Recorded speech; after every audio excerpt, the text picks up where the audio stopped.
Don't worry, Anderson and his entourage will be here in a minute. He doesn't do anything by himself. Right, you're just talking about Anderson Silva there to the fans. His legacy, you say it's a tainted legacy. What about your legacy? This is going to be your 25th fight in the UFC. That's quite an achievement for any fighter, let alone someone coming out of the UK. You've been a pathfinder for the sport here in the UK. Is this your not breakthrough moment? You've broken through a long time, but is this your biggest? Is this the biggest fight of your career? It certainly feels like it. It really does. I mean, of course, it's probably the biggest opponent to date. My first fight back in London. It's a huge event. I mean, look at this turnout. The place sold out really fast. The O2 Arena is an amazing venue. London, such an iconic venue. My home country as well. And as I said, Anderson Silva is the biggest opponent I've faced. Outside of a world title fight, this is the biggest fight that is available to me right now.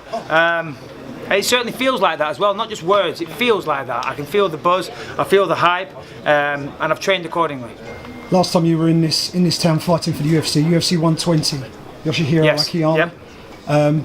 How far evolved from that Michael Bisping is the one standing here today?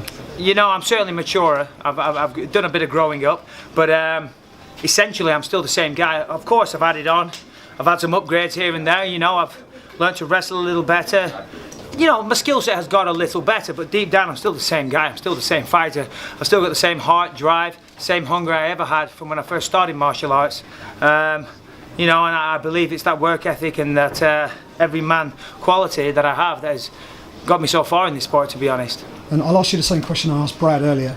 Walking out there in the O2, hopefully there's going to be a load of new fans there, as well as people who followed you from day one. Sure.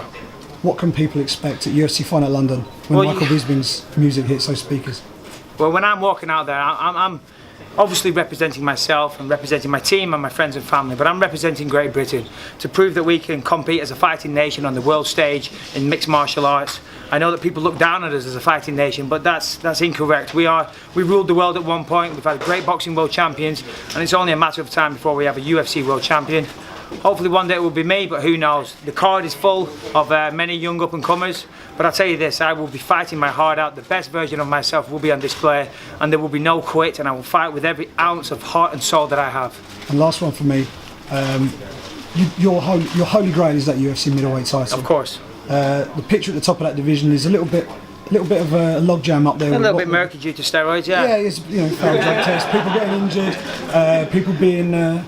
you know, coming off losses. Sure. If you defeat Anderson Silva on Saturday night, you're going to be in there screaming for a title. Well, if I defeat Anderson Silva, you know, in the last couple of years, the only person to beat me is the current champion, Luke Rockhold. I've been a perennial top 10 contender for the last 10 years.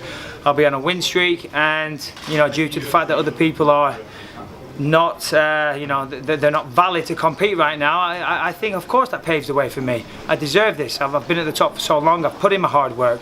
I've taken the fights. I've fought people on TRT. I've fought people on steroids, and I've done whatever is required of me time and time again. And when I beat Anderson Silva, come on, there's only Chris Weidman in the last 10 years that's defeated him. He's the only person to defeat him in the UFC.